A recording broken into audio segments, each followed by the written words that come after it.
Hello, everybody. Last week it was not my house for the first time. How many have we done? 44 or something? 46? 48. I can't believe that. It's 48. This is the 48th, what is it called? Fireside chat? 48th? As long as we can count. That's astonishing. And they're all worth watching, in my opinion. That's not a brag. It's a way of saying they're really not dated, even if I talk about something in the news, which I will now. But they're meant to be evergreens, that you could watch the first one and it'll be just as relevant. So, hello, I'm Dennis Prager. This is my home. Last week was the only one of the 48 we didn't do at home. We did it really far from here at the Ronald Reagan Ranch, where he would go and enjoy himself with Nancy, his wife. They had such a love relationship. You ought to read about it. If you have a romantic cell in your body, you should read about Nancy and Ronald Reagan. You know what he said once? You ready? You want to hear a romantic line? What is it? I don't remember it exactly, but it's something to the effect, I feel alone as soon as Nancy leaves the room. Something like, isn't that touching? They really loved each other. We saw that they had, pillows, Nancy and Ron. They were it was quite a love relationship. Anyway, we were out there. It's very far out of the general direction of anything. It's up in the mountains. You got to drive a lot. He would get there by helicopter, so it wasn't so hard. Anyway, back home. This is my home. This is completely non-scripted, completely. And people like that fact, and I totally get it. So anyway, thanks for being with me. Let me get to my topic. What I do is I open up with a topic, and then I take questions on everything except usually the topic. So I want to talk to you about a specific item in the news, but if you're watching this a year from now, the points will be as relevant because I will draw larger conclusions from the specific. One moment, please. Oh, it's dying. It is. Okay. So, President of the United States, Donald Trump, called the woman who had worked for him and been with him since 2004, was it? I mean, been with him for a long time, from when he was on TV through the White House, and she spoke glowingly of him for all these years. And then she was fired for reasons we don't know, and then she just turned against him. It's not even important to say her name because many of you know it, many of you, it's irrelevant. She's not the issue. The issue is the issue, and I want to talk to you about that. So she said, all of a sudden, she discovers he's a misogynist and he's a racist. After all these years of being treated beautifully by him, both as a black and as a woman. So it really is reprehensible what she's done. She should have been a grown-up. She got fired and kept her mouth shut and not all of a sudden be a disgruntled ex-employee. It's wrong. But anyway, she did what she did. So the president, as he tweeted out against her. He should have ignored her or done something very sophisticated. He did a completely unsophisticated thing, called her a dog, which is not presidential.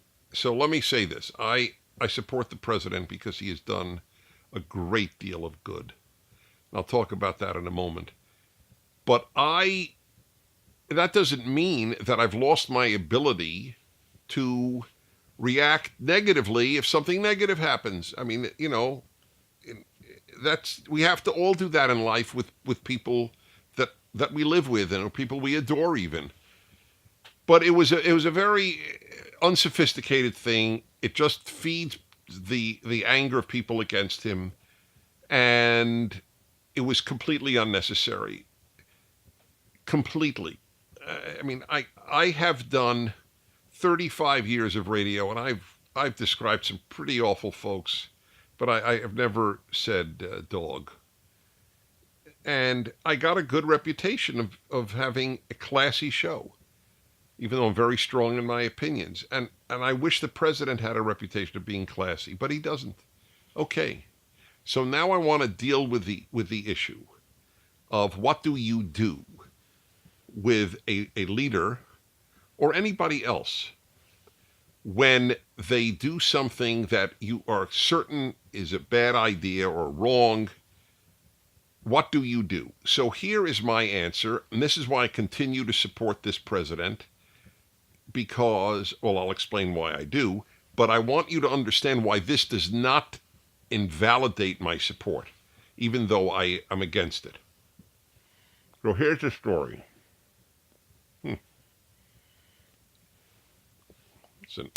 This guy's really, you got to keep puffing on this guy or he goes out. So here's the story. In a nutshell, we are all packages. And the sooner people realize that about a spouse, about a child, a parent, a friend, an employer, an employee, a president of the United States, a prime minister of a country, the sooner one realizes that, the more mature one's reaction is. That the thought, well, I wish Donald Trump spoke very sophisticatedly, but did all the other good things that he has done, and he has done incredibly good things as president, in my opinion, is to live in a fairy tale land. Part of the reason he has had the courage to do some of the incredible things that he has done, like pull out of the truly false Paris Accords that were just injurious to countries. I'll get into that another time. See all our videos of Prager on global warming, including given by major scholars like Richard Lindzen, who is considered for decades the leading climatologist in the United States from MIT. Well, just watch them. No matter where your mind is made up right now, please watch them. Anyway, he moved the American embassy. Every president in my lifetime, or not my lifetime, but for the last, 30 years, has promised that if elected, and Congress even passed a law, move the American embassy to Jerusalem. That's the capital of Israel, one of our staunchest allies. So this president said, I don't care what people say, I'm going to do it. And he did it. And he's appointed magnificent judges to federal judgeships and to the Supreme Court of the United States, and may have a chance to have another one ratified by the U.S. Senate. And he has shrunk government. He has lowered taxes. He has revived the American economy. He has created economic havoc in Iran, the most troubling regime on the face of the earth. It's almost endless, all the good that the man has done. But he comes with all of that, he comes with this price of foolish statements that he sometimes makes, and that don't help him, don't help the cause, and so on. And I know that, but here is my point. He's a package. I'll give you an example. It's pretty related. It's not identical, but it's pretty related. When I was dating in my 20s, I married first at 32, and I would date. And I had a very, very close, I've always had close male friends. It's been a rich part of my life. And rich is understated. It's been an essential part of my life. So I call up my friend Joseph. And I had an active dating life. So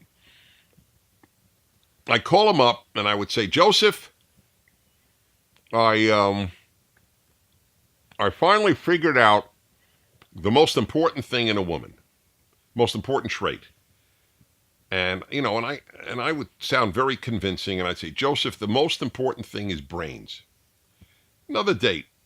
Joseph, I realized tonight the most important trait in a woman. He go, what? I go, personality. Another time. Joseph, was on a date tonight, and I think I've really discovered the most important trait in a woman. He goes, really, what? And I go, looks. Finally, after about a couple of years of this nonsense, I call him up one night. I go, Joseph, I think I figured out the most important trait in a woman tonight. And he goes, don't tell me, I know. And I said, what do you mean you know? You don't even know who I went on a date with. He said, it doesn't matter. Whatever trait she didn't have, you'll say is the most important trait. That shut me up. I never said one. I stopped looking for the most important trait, and I stopped calling him up with this idiotic news. So his point was brilliant.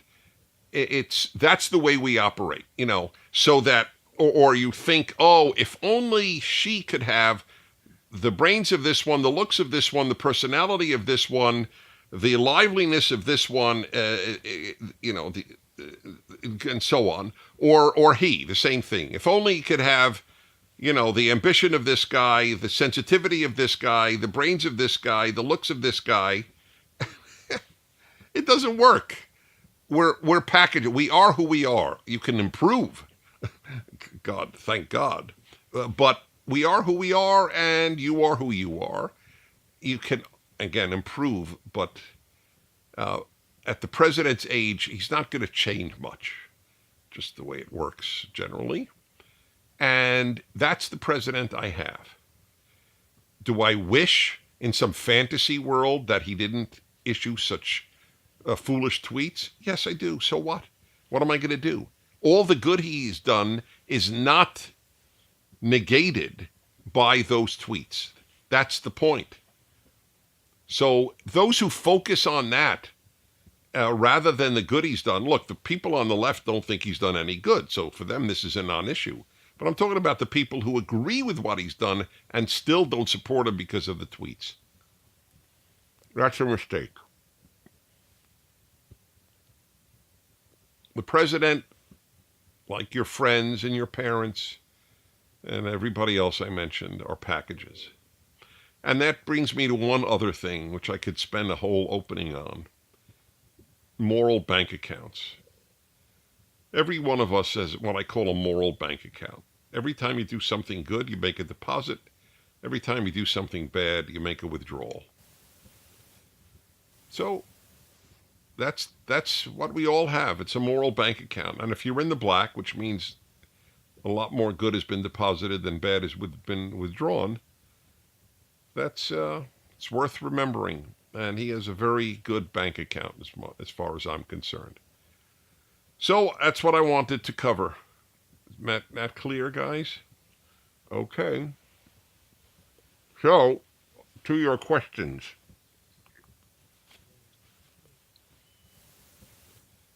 Oh, yeah, I want to remind you, Prager University is probably the most effective, mind-changing website out there to give people really good values and to fight the corrosive bad stuff that is permeating our universities. Every one of our videos is free, and the only way that we could continue to grow, we'll have 1 billion views this year, is through people's donations. August is fundraising month, and the next 2 weeks, anything you donate is doubled. In other words, somebody will match what you give. So go to the website if you would and make a donation. Thank you very much. Question time. Regina in El Paso, Texas, 21 years old, and she's in Prager Force. Prager Force is high school and college kids who are affiliated with Prager University and do magnificent work. There are about 1,500 of them all over the world. And everyone I have met has been extremely impressive. Hi, Regina in El Paso. What is the best way for conservatives to combat the disturbing rise of white nationalism? Wow, I'm happy you asked. There is no rise in white nationalism. It's a creature of the fake media. And I use that term deliberately. I have no joy in saying it. The mainstream media in the Western world are not honest. Sometimes they are, but on what matters to them, they are not honest. This has been a grand lie from the beginning. There was just a demonstration on the first anniversary of Charlottesville of a bunch of white nationalists. What did the Wall Street Journal say? You could have fit them all in a room or something like that. Oh, they're 20? I never met a white nationalist. How is that possible? I've lived in the United States a long time, my whole life. I'm not young. How come I never met a white nationalist? They avoid me? I mean, have you met a white nationalist? Have you met a white nationalist? Where are they? It's a creation. It's a mythical creation. Of course they exist. Everything exists. Every weird manifestation of humanity exists. There are people, and this is not meant to make a joke, there are people who believe they're animals. There are women who believe that they are cats. There was a serious article on them. I think it was in the New York Times. But I never met one. Every woman I know thinks she's a human. I meet very traditional people as a general rule. And so white nationalists, give me a break. There's Alan Dershowitz, who is a lifelong liberal, lifelong Democrat, Hillary Clinton friend and supporter, and professor emeritus of law at Harvard University, and a Jew, and that's important for this comment, said to me, you will see it in the movie No Safe Spaces that Adam Carolla and I are making. He said in his apartment in New York City, I am not afraid of the Nazis. They are the past. I am afraid of the hard left. They're the future. That's right. He's a true liberal. Liberals should fear the left. There's nothing to fear on the right. These people are nothing. So what should conservatives do to combat a virtually non-existent evil? Tell the country they're a virtually non-existent evil. Force the media to tell the truth. They spoke about all the anti-Semitism unleashed by the Trump election. That was another fake news thing. There was probably many of you don't even remember, because there's every week there's a new hysteria. There was massive hysteria over anti-Semitism unleashed by Donald Trump. It was all a fraud. All of the Jewish community centers that had these calls in of bomb threats, 90% were sent in by an American Jewish kid who had mental problems, who was living in Israel. And the other 10% were called in by a black radical who wanted to frame his ex-girlfriend. Nothing had anything to do with white nationalism or with Donald Trump. I was on CNN talking about this. I mean, I remember, all this anti-Semitism. Okay, next. Tony, 56, Northeast Illinois. I'm a conservative atheist who was raised a Roman Catholic. I did 12 years of Chicago Catholic schools. My oath to atheism began around the age of 6. If there is an afterlife with a judgment, I feel I will be judged on the following: that I led a good life being the best I can be and treated others well rather than being a non-believer. What are your thoughts on this? I agree with you. The God I believe in, the God of the Torah, of the first 5 books of the Bible, and specifically, judges people by their behavior, not their faith. That's right. That's my belief. That's why I believe, as a Jew, I believe good Christians, good Mormons, good Protestants, good Catholics, good Muslims, good atheists go to heaven. However, those who actively fight belief, I can't vouch for their future. People who try to undermine others' faith in God, that's more problematic. You don't sound like that type of person. But for your sake, in this world, not the next, for your sake in this world, I think you should take religion seriously. It is a much better life. Well, let's put it this way. Take good religion seriously. There's bad religion. Okay. Adolfo, 36, Lubbock, Texas. I was asked if God is real, why does he allow child rape and childhood cancer? What is a good response? Well, they're two separate issues, as you point out. One is natural suffering, one is man-made suffering.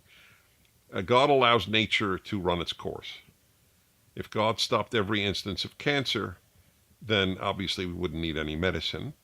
And then you'd have another problem, because what happens then?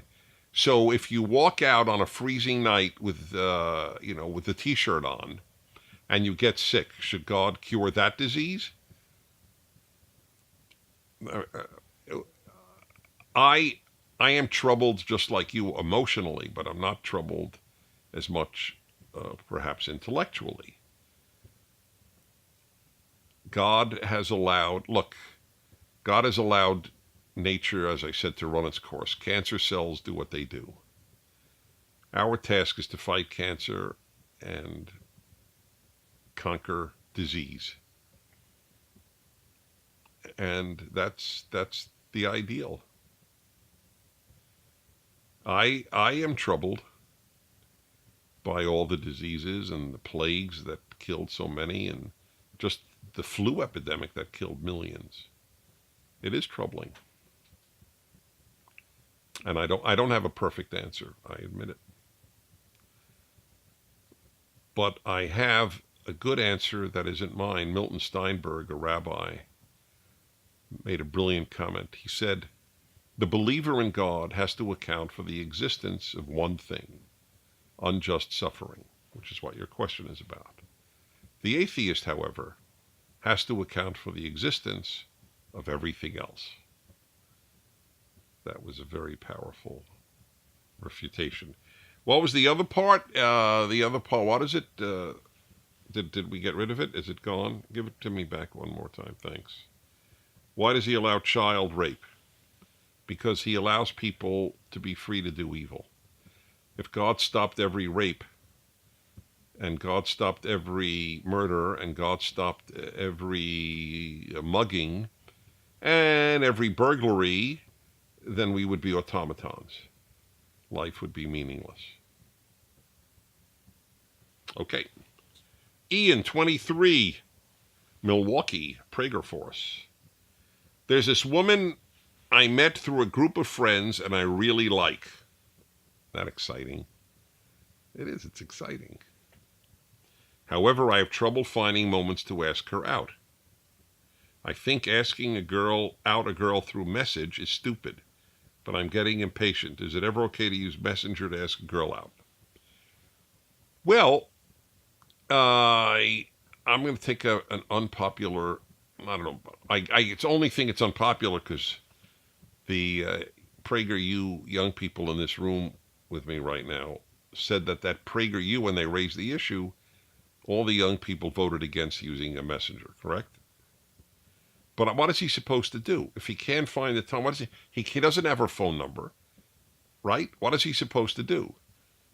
I would send a message. But I would make it very eloquent and persuasive. And, for a fee, I'll write it for you. Just kidding. But really, that's what you should do. Listen, I can't find a moment to ask you out. I would like to. Let me tell you a little about me. I'm going to make the case why you should say yes.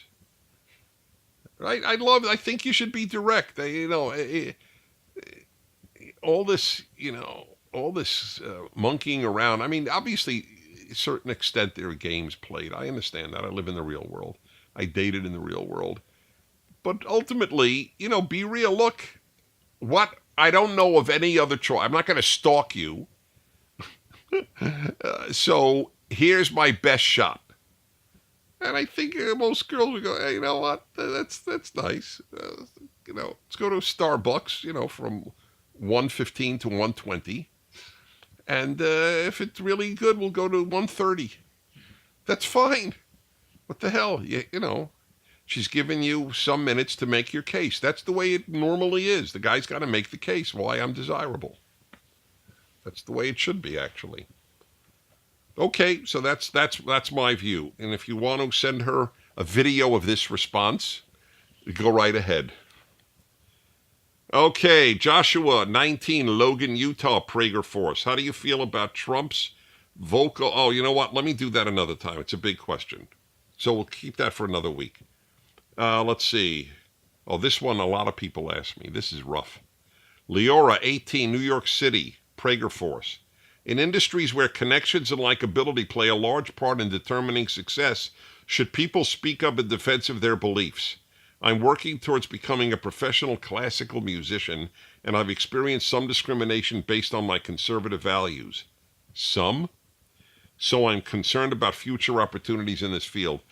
It's a big, big problem. Let me tell you something. I conducted last year at the Walt Disney, exactly a year ago, I conducted a Haydn symphony. I'm very into classical music. I conducted a Haydn symphony, the Santa Monica Symphony Orchestra, and at the Walt Disney Concert Hall, one of the most prestigious halls in the world. It was a great honor for me. I've conducted a lot in my life. And there was some controversy. New York Times did an awful job reporting on it, reported on it. They even wrote their own article because Santa Monica is very left and I'm conservative. And so 7 out of the 70 members of the orchestra would not play when I came to conduct. So fine, what do I care? I thought the news was that 63 would, not that 7 wouldn't. But the New York Times made it sound like it was a big controversy. That's what I mean, the fake media. They make up hysteria. All the hysteria was in the media.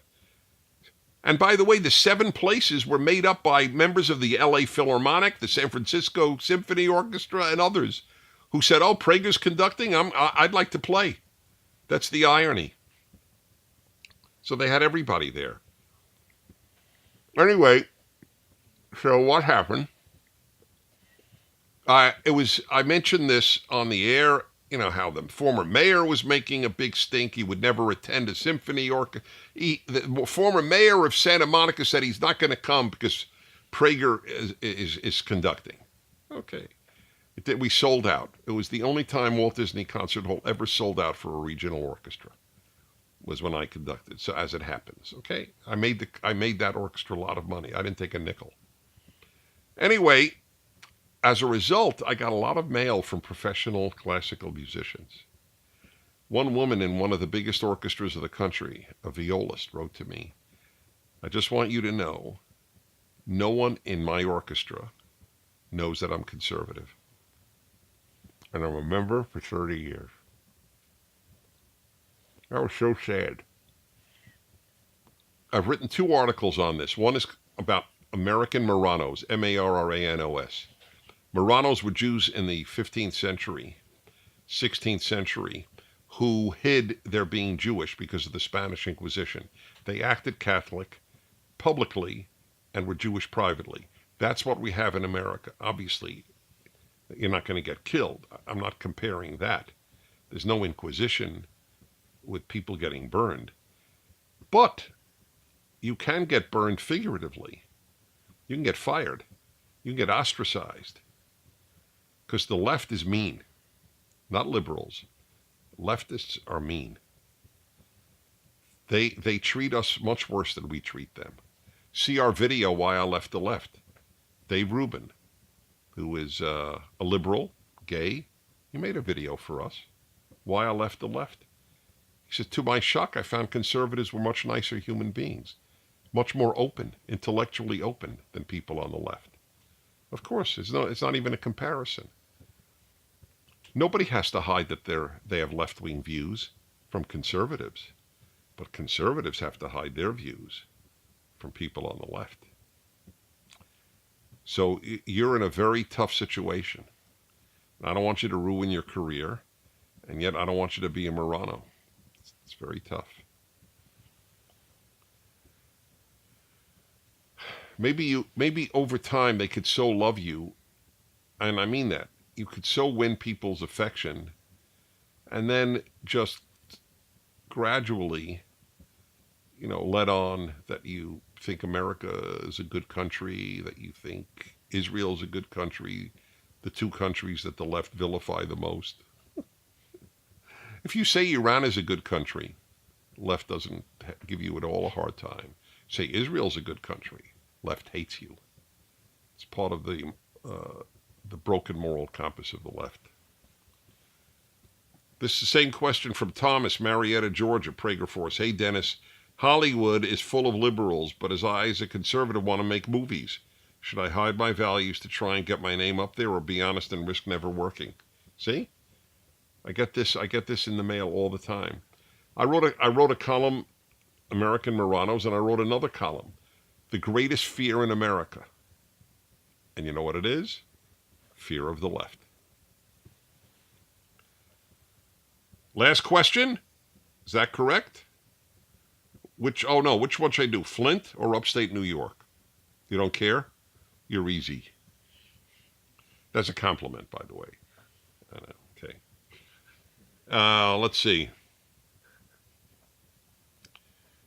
Oh, I don't know which one to take. I'll take this one. Flint, Michigan, Chance, 20. Dennis, in majorly democratic cities, how do we preach that conservatism is the way to bring everyone out of poverty and that it works for everyone regardless of what the liberals preach? Well, it depends. If you're speaking to people who care about facts, it's effortless. The only, O-N-L-Y, and I want you to put that in bold and italics, the only economic system to ever lift many people out of poverty is capitalism. Nothing else. Not socialism, not Marxism, not anything else. Only capitalism produces wealth. Socialism spends the wealth that capitalism created. If they're not prepared to accept that, then you're with people who believe in a flat earth. That's just the way it is.